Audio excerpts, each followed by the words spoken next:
ایک راستے کے کنارے ایک سونے کی اینٹ گری پڑی تھی۔ اتفاق سے حضرت سیدنا عیسیٰ علیہ السلام کا گزر بھی اسی راستے سے ہوا۔ آپ کے ساتھ چند آدمی بھی تھے۔ ان میں سے 3 آدمیوں کی نظر اس سونے کی اینٹ پر پڑی۔ جیسے ہی ان کی نظر سونے کی اینٹ پر پڑی تو ایک دم لالچ اور طمع کی وجہ سے ان کے منہ میں پانی بھر آیا۔ اب یہ تینوں اینٹ کی طرف بڑھنے لگے، اینٹ کی طرف دوڑنے لگے۔ حضرت سیدنا عیسیٰ علیہ السلام نے ان کی قلبی کیفیت کا اندازہ لگاتے ہوئے فرمایا، او نادانو ادھر نہ جاؤ، او نادانو سونے کی طرف نہ جاؤ، سونے کی اینٹ کی طرف نہ جاؤ، یہ طمع تمہیں ہلاک کر دے گا، یہ طمع تمہیں برباد کر دے گا، یہ لالچ تمہیں ہلاک کر دے گی۔ او فانی کی طرف دوڑنے والو اور دنیا کی طرف دوڑنے والو، میرا کہا مانو، میری طرف آ جاؤ، میں تمہیں سونے کے بدلے معرفت عطا کروں گا جس کی قیمت سونے سے بھی زیادہ ہوگی، جس معرفت کی قیمت اس اینٹ سے بھی زیادہ ہوگی۔ مگر افسوس،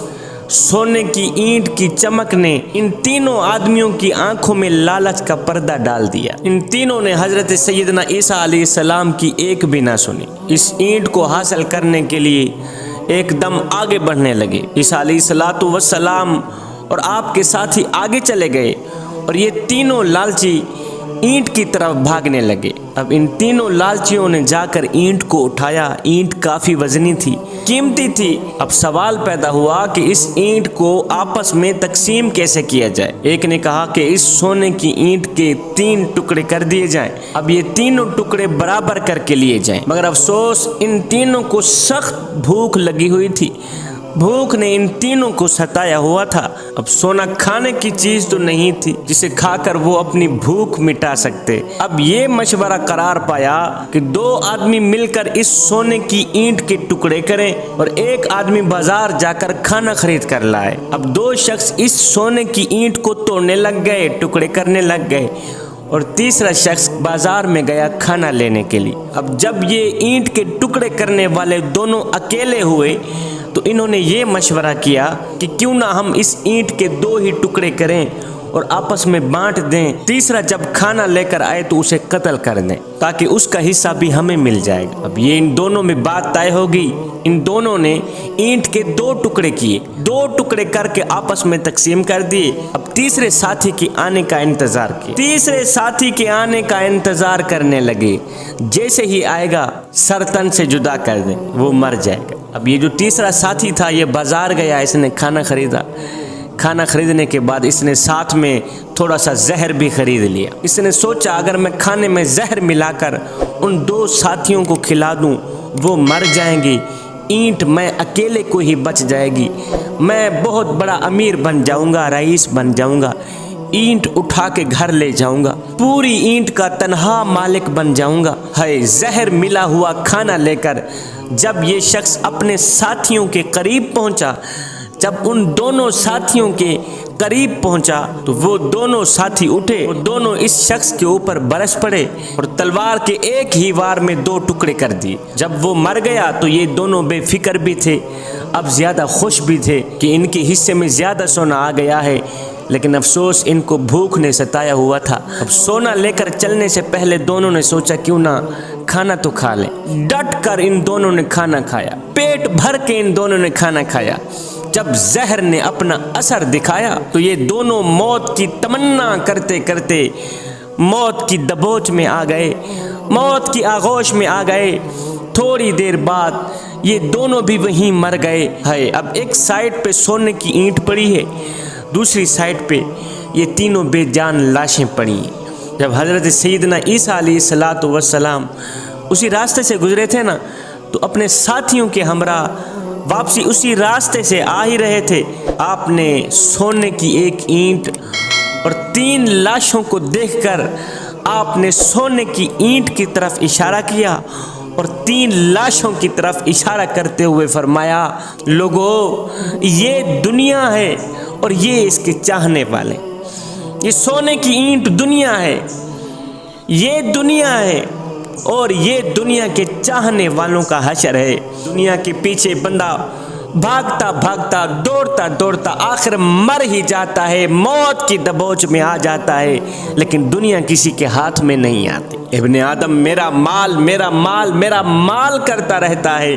مگر اے ابن آدم تیرا مال صرف وہی ہے جسے تو نے کھا کر ہضم کر لیا، تیرا مال صرف وہی ہے جسے تو نے پہن کر بوسیدہ کر دیا اور صدقہ دے کر ساتھ لے گیا، بس یہی تیرا مال ہے، میاں زیادہ ہائے ہائے کرنے کی کوئی ضرورت نہیں ہے۔ وفات کے بعد حضرت سیدہ فاطمہ الزہرا رضی اللہ تعالی عنہا کی جب تدفین کی گئی، تدفین کے بعد حضرت سیدنا علی المرتضیٰ شیر خدا نے ایک دم سیدہ فاطمہ الزہرا کو پکارا، اونچی آواز سے پکارا، لیکن کوئی جواب نہ آیا، قبر سے کوئی جواب نہ آیا۔ جب جواب نہ آیا تو سیدنا علی المرتضیٰ شیر خدا نے کہا، ہے وہ فاطمہ جس کو میں نے کبھی رات میں پکارا تو اس نے کہا لبیک، کام میں پکارا تو اس نے کہا لبیک، سوتی کو پکارا تو کہا لبیک، جاگتی کو پکارا تو کہا لبیک، کام کرتی کو پکارا تو کہا لبیک، رات کی تنہائیوں میں رات کے دوسرے پہر میں پکارا تو میری فاطمہ نے کہا لبیک، مگر افسوس آج میں اپنی فاطمہ کو پکار رہا ہوں، میری فاطمہ کی طرف سے کوئی جواب نہیں آ رہا، کوئی مجھے جواب نہیں مل رہا۔ یہ تو میری محبوبہ تھی، آج میری محبوبہ کا جواب کیوں نہیں آ رہا؟ جو راتوں کی تنہائیوں میں کہتی تھی لبیک، راتوں کی تاریکیوں میں اگر میں پکارا کرتا تھا تو کہتی تھی لبیک، لیکن آج میری محبوبہ کی آواز کیوں نہیں آ رہی؟ آج میری محبوبہ کا جواب کیوں نہیں آ رہا؟ دراصل سیدنا علی المرتضیٰ شیر خدا ہمیں سمجھانا چاہتے تھے، ہمیں سبق دینا چاہتے تھے۔ یہ فرماتے چلے گئے، لوگو یہ دنیا دھوکے کا گھر ہے، یہ دنیا دھوکے کا گھر ہے، یہ مچھر کا پر ہے، یہ مکڑی کا جالا۔ میں اور میری فاطمہ ابھی یہاں رہے بھی نہیں تھے کہ اچانک جدائیاں ہو گئیں، ابھی مل بیٹھے بھی نہ تھے کہ دور دور ہو بیٹھے، جدائیاں پڑ گئیں۔ ہائے موت نے ہم دونوں کو جدا کر دیا، میری فاطمہ کو مٹی میں سلا دیا اور مجھے مٹی کے اوپر زندہ کھڑا کر دیا۔ دراصل سیدنا علی المرتضیٰ شیر خدا ہمیں سبق دینا چاہتے تھے، جوانو یہ دنیا دھوکے کا گھر ہے، یہ مچھر کا پر ہے، یہ مکڑی کا جالا، اس دنیا کی گرفت میں ہرگز نہ آنا، دنیا کو اپنے دل پہ کبھی نہ بٹھانا، اگر یہاں تم نے دنیا کو بٹھا لیا تو یاد رکھنا اللہ کی محبت سے بھی محروم رہ جاؤ گے اور اس کے رسول کی محبت سے بھی محروم کر دیے جاؤ گے۔ خدا کے لیے یہاں دنیا کی محبت کو نہ بٹھانا۔ سیدنا علی المرتضیٰ شیر خدا نے فرمایا ہے، دنیا میں تجھے 3 طلاقیں اکٹھی دیتا ہوں، 3 طلاقیں دیتا ہوں، آج کے بعد نہ تو میری ہے نہ میں تیرا ہوں، نہ تیری مجھ سے رشتہ داری نہ میری تجھ سے رشتہ داری۔ اے دنیا تو غدار ہے، تو مکار ہے، تو دھوکے کا گھر ہے۔ فرمایا یہ دنیا کھیل تماشے کی سوا کچھ نہیں ہے۔ جوانوں اس دنیا کی آڑ میں آ کر، اس ایک دن کی زندگی میں دنیا کی آڑ میں آ کر خدا کے لیے اپنی آخرت کو برباد نہ کرو، خدا کے لیے اس دنیا کی آڑ میں آ کر اللہ کی محبت سے دور نہ ہو بیٹھو، اس کے رسول کی محبت سے دور